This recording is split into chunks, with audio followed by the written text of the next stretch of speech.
अगर आपको गिटार का फ्रेटबोर्ड याद है तो आप ये कर सकते हो। सपोज करो कोई सी मेजर स्केल आपको आती है,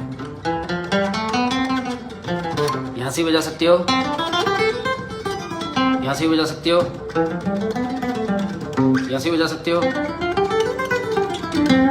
सो फ्रेटबोर्ड याद करने के लिए आपको सिर्फ 6 नोट याद करने हैं, 3 5 7 और ए स्ट्रिंग पे 3 5 7, G A B C D E, ठीक है। इन 6 से मैं पूरा फ्रेटबोर्ड याद कर सकता हूँ। सो मेरे को किसी ने पूछ लिया कि ये कौन सा, ये ए शार्प है। मेरे को किसी ने पूछ लिया कि ये कौन सा, ये एफ नोट है। मुझे किसी ने पूछ लिया कि ये कौन सा, ये जी नोट है। मुझे किसी ने पूछ लिया तो ये कौन सा, ये जी नोट है। मुझे किसी ने पूछ लिया ये कौन सा, ये ई नोट है। मुझे किसी ने पूछ लिया ये कौन सा, ये एफ शार्प नोट है। मुझे किसी ने पूछ लिया कि ये कौन सा नोट है, ये सी नोट है। मुझे किसी ने पूछ लिया कि ये कौन सा नोट है, ये ई नोट है। मुझे किसी ने पूछ लिया ये सी शार्प है।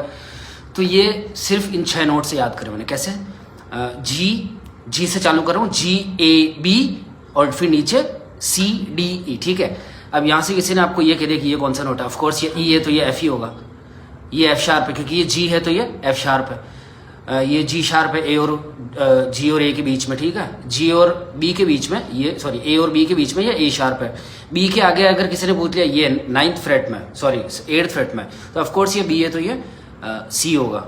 और अगर आपको किसी ने यहाँ पे पूछ लिया 10th फ्रेट में, तो आप 12th फ्रेट का रेफरेंस लेना, क्योंकि 12th फ्रेट के अंदर सारे वही नोट होते हैं। यानी कि ये ई स्ट्रिंग है तो ये 12th फ्रेट में वापस ई है, ये बी है तो ये वापस बी है, जी डी। तो अगर किसी ने मुझसे 11th फ्रेट में पूछ लिया ई स्ट्रिंग पे, तो ये ई स्ट्रिंग है, ये रहा ई नोट मेरे आ रही है डी शार्प है। अगर किसी ने मुझे 11th फ्रेट में ये पूछ लिया जी स्ट्रिंग है, तो जी के ठीक पीछे एफ शार्प है, ये एफ शार्प है। यहाँ पे भी आता है, यहाँ पे भी आता है, यहाँ पे भी आता है। सो इनका रेफरेंस लेकर के आप 12th फ्रेट तक तो चले जाओगे ई स्ट्रिंग में। जैसे ई में किसी ने ये पूछा तो ये बी है तो ये सी और सी शार्प है, ठीक है।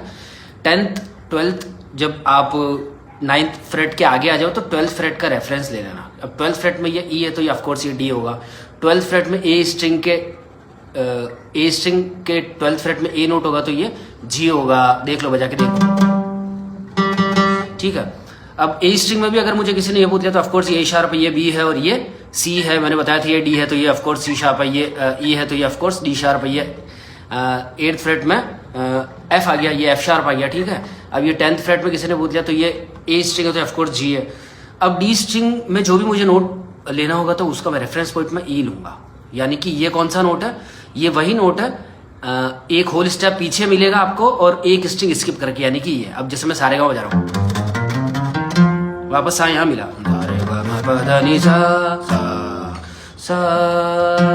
ठीक है, ये एफ नोट है। किसी ने मुझसे ये पूछ लिया तो ये कौन सा नोट है, ये